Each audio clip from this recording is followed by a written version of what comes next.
네, 역시나 다이나믹한 하루하루입니다. 그쵸?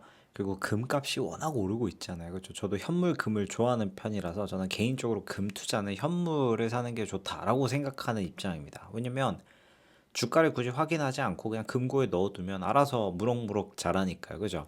자, 그런데 최근에 저한테 금을 사야 되냐, 지금이라도 금 사는 게 나쁘지 않느냐라고 물어보시는 분들이 있더라고요.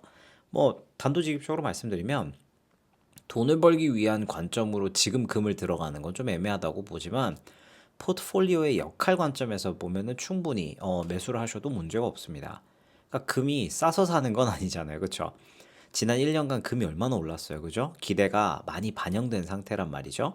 뭐 금리 인하라든지 지정학적인 리스크라든지 뭐 중앙은행의 매입이라든지 뭐 그런 스토리들은 이미 다들 알고 계시고 가격에 많이 녹아 있죠. 자, 그러면 지금 금을 사면서 여기서 3-40%의 수익을 낼 수 있겠다. 이런 기대를 하고 포지션을 들어가시면은 조금 섭섭함을 느끼실 수도 있죠. 그런데 보험으로서의 금은 여전히 유효합니다.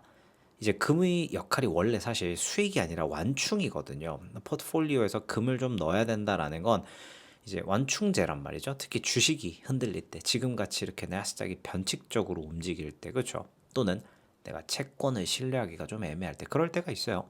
그리고 또 달러 자체, 뭐 국채 시스템에 대한 불신이 커질 때, 그러니까 금은 포트폴리오의 변동성을 낮추는 자산으로 원래 기능을 한단 말이죠. 그러니까 내가 지금 주식 비중이 상당히 높고 특히 레버리지를 담고 있다. 뭐 속슬이나 QLD나 TQQQ를 담고 있다. 그러면 뭐 포트폴리오에서 한 5% 또는 10% 정도, 그러니까 수익을 늘리기보다는 멘탈리티랑 구조를 지키는 역할에 있어서 금은 굉장히 유효하다라고 볼 수 있습니다.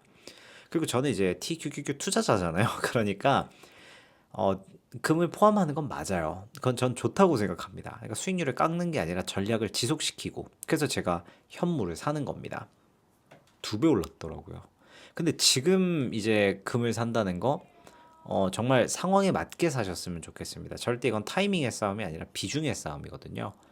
그리고 이제 그 금을 왜 사야 되나라고 물어보시는 분들이 있다 보니까 그냥 금리나 사이클에 대한 선반영 기대값이 이제 금을 올렸다 이렇게 보셔도 됩니다.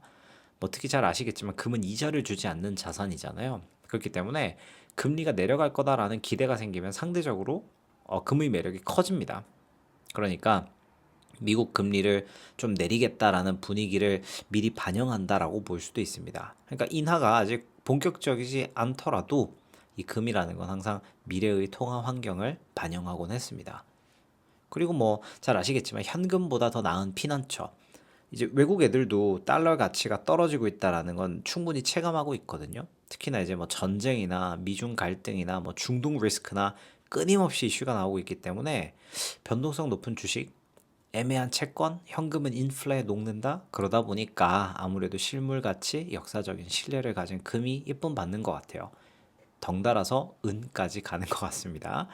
자, 그리고 또 아시다시피 비트코인과의 이 역할이 미묘하게 분담이 돼 있어요. 지금은 비트코인이 조금 횡보가 길어질 것 같다라고 제가 라이브 방송에서 많이 말씀을 드렸지만 이 디지털 헤지를 잘 못하고 있죠. 그래서 금이 더 아름다운 위치, 더 빛나고 있지 않나라고 생각합니다. 근데 현물 사실 때 금 거래소에서 잘 알아보고 사세요. 아시겠죠? 그래서 단기 트레이딩 대상으로 보지 마시고요. 시스템 리스크에 대한 보험 자산 정도로 자리 잡는 용도 이렇게 생각하시면 좋겠습니다.